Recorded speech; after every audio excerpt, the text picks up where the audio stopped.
And the next one is initiative. This is a biggie too. Initiative is the ability to get things done and to take responsibility. In the book, Dorothy says, a good hit may be a home run, but you still have to go around the bases. Initiative is about putting good ideas into action. Children who have had varied experiences, when they come upon some new thing that they have to do, are less hesitant because they know that they've already had a lot of different experiences. And these kind of things can be pretty easy to accomplish in ordinary life. Although I did have a friend one time who had 6 children, and we were just talking about something, and she casually mentioned that her kids had never gone to the bank. And I thought, that's kind of weird. They never went on an errand with mom or dad to the bank, 6 children. So, I mean, it's probably been like 12 years at least of children. And not that the bank is a wonderful place to go, but it's a part of life. And those are such simple opportunities to show your kids new experiences and talk about what people do, and maybe give them ideas about what they might want to do when they are older, things like that. My favorite one is a hardware store. Any hardware store, I'll take it. I love it. I love the stuff in there. But also a really good thing that you can do with kids is go in when you take 1 or 2 of them with you, not the whole parcel maybe, but get what you need, what you went there for. That's really important. Get the job done first. But then on the way out, maybe go down the aisle where they have the screws and the nails, because if you haven't been down there, it could really blow your mind how many different kinds of screws and nails there are. Maybe have your kids take a quick look and see what's the biggest one they can find, what's the tiniest one. And then you check out and you go home. Maybe on the way home you talk about, I wonder what you would use that giant nail for, something like that. Even simple things like if you're going to change the batteries in a flashlight, you might want to talk about why they go in the way they do, with the positive and the negative. You can even take it apart. A flashlight is pretty simple, but it's got a reflector, that little tiny light bulb. And, that could spark an interest in your kids too, to do things like that.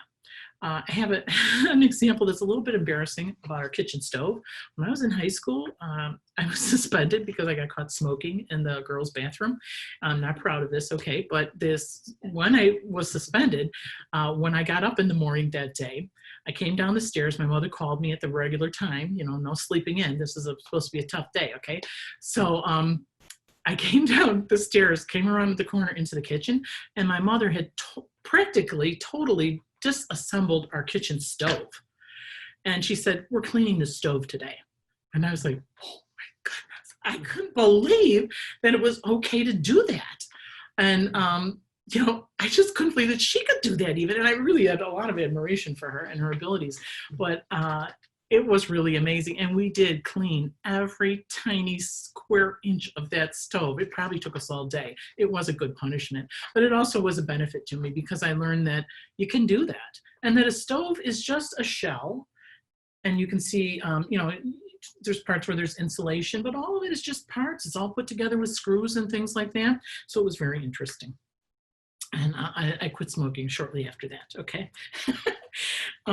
Get kids used to doing things for themselves. Encourage them to get the stuff that they need. Don't say, okay, yeah, let me get the paint for you and a cup with water and the brushes. Then, go get your paint stuff.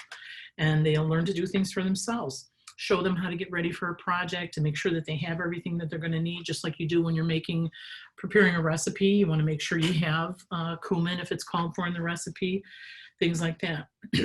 Egg cartons are kind of a really fun thing, way to organize small things. And if you get the cardboardy kind, you can paint them and stickers will stick to them. The styrofoamy ones, not so much.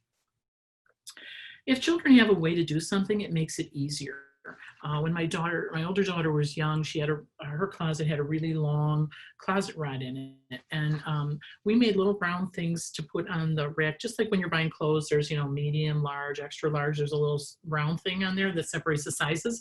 So we wrote skirts, pants, dresses, tops, and so then when it was time to put her laundry away, the skirts there, the dresses there, and it was kind of fun, and it was really easy for her. All right. There are the old standby chore charts. You can use those. That's a fun thing too. Dorothy talks about too, you can maximize your space if you live in an apartment or you just, for whatever reason, don't have, maybe you're busy with the kitchen table or the dining room table. You can put a piece of wood over the top of the bathtub. pull up a kiddie chair there and do some work in there until somebody needs to get in there. But it's also a good place to clean up. But there, be creative with things that will help your child think that way.